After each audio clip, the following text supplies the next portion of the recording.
بسم اللہ الرحمن الرحیم، اللہم صلی علی محمد وآل محمد۔ حضرت محمد صلی اللہ علیہ وآلہ وسلم نے مولا علی علیہ السلام کو کن حالات میں جمع نہ کرنے کی وصیت فرمائی، یعنی اپنی زوجہ کے ساتھ ہم بستری مباشرت نہ کرنے کی وصیت فرمائی، وہ کون سے حالات میں ہیں جن میں ہم بستری نہیں کرنی؟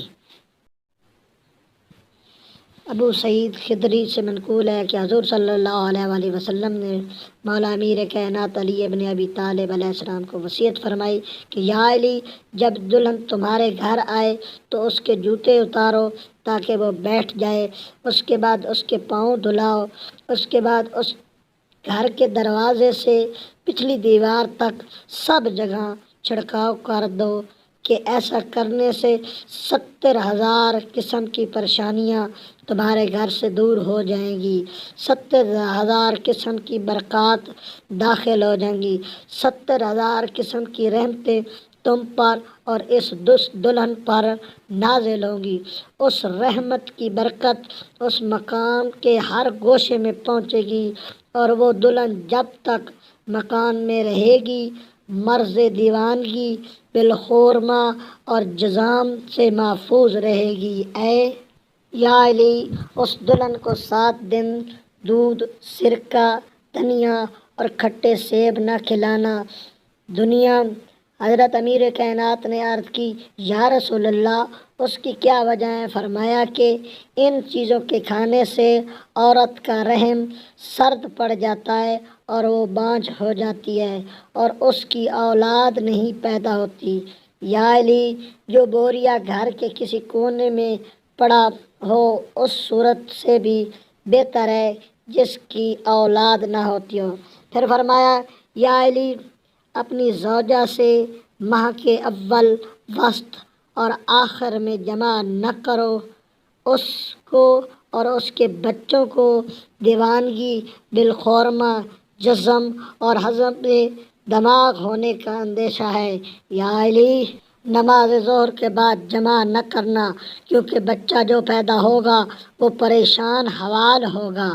یا علی، جمع کے وقت باتیں نہ کرنا، اگر بچہ پیدا ہوگا تو عجب نہیں کہ گونگا ہوگا اور کوئی شخص اپنی عورت کی اندام دہانی کی طرف نہ دیکھے بلکہ اس حالت میں آنکھیں بند کر لے، کیونکہ اس وقت اندام دہانی کی طرف دیکھنا اولاد کے اندھے ہونے کا باعث ہوتا ہے۔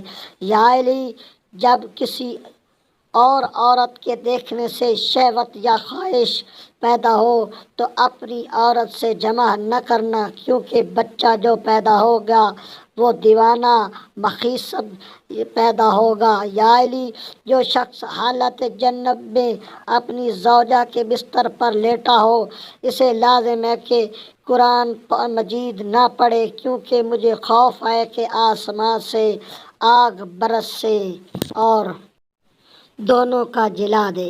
یا علی، جمع کرنے سے پہلے ایک رومال اپنے لیے اور ایک رومال زوجہ کے لیے مہیا کر لینا۔ ایسا نہ ہو کہ تم دونوں ایک ہی رومال کام میں لاؤ کہ اس سے اول دشمنی پیدا ہوگی اور آخر میں جدائی کی نوبت پہنچے گی۔ یا علی، اپنی عورت سے کھڑے کھڑے جمع نہ کرنا کہ یہ فعل گدھوں کا فعل ہے، اگر بچہ پیدا ہوا تو وہ گدھے ہی کی طرح بچھونے پر پیشاب کیا کرے گا۔ یا علی، شب عید الفطر کو جمع نہ کرنا کہ اگر بچہ پیدا ہوگا تو اس سے بہت سی بیماریاں ظاہر ہوگی۔ یا علی، شب عید قربان کو جمع نہ کرنا، اگر بچہ پیدا ہوگا تو اس کے ہاتھ میں 6 انگلیاں ہوں گی یا 4۔ یا علی، میوہ دار درخت کے نیچے جمع نہ کرنا کہ اگر بچہ پیدا ہو تو یا قاتل و جلاد ہوگا یا ظالموں کا سر قروا ہوگا۔ یا علی، آفتاب کے سامنے جمع نہ کرنا سوائے اس کے کہ پردہ ڈال لو، کیونکہ اگر بچہ پیدا ہوگا تو مرتے دم تک برابر بدحال اور پریشان رہے گا۔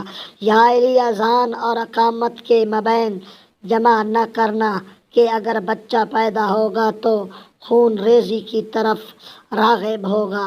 یا علی جب تمہاری زوجہ حاملہ ہو تو بغیر وضو کے اس سے جمع نہ کرنا، ورنہ بچے کو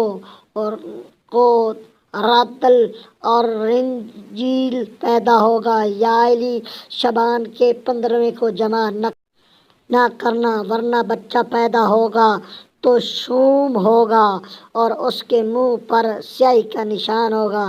یا علی ماہ شعبان کے آخری تاریخ میں جمع نہ کرنا، ورنہ بچہ پیدا ہوگا تو لٹیرا اور ظالم دوست ہوگا اور اس کے ہاتھ میں بہت سے آدمی مارے جائیں گے۔ یا علی کوٹھے پر جمع نہ کرنا، ورنہ بچہ پیدا ہوگا تو منافق و ریاکار اور بدعتی ہوگا۔ یا علی جب تک تم سفر کو جاؤ اس رات کو جمع نہ کرنا، بچہ پیدا ہوگا تو مال ناحق صرف کرے گا اور مصرفین شیطان کے بھائی ہیں۔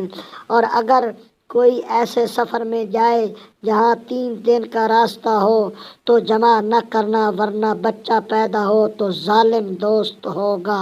اللہم صلی علی محمد۔